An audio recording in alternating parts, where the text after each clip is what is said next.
మౌనము ప్రణయగానము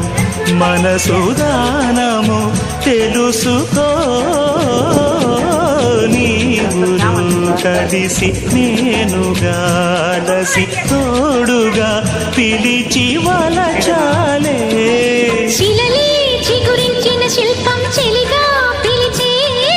కనులే పండించిన స్వప్నం నిజమై నిలిచే నేడో మరునాడో మన మమతల చరితల మలుపు తెలుసుకోవా అంటే ఎట్ట పంట వేసుకుంటారని నేను చూస్తాను.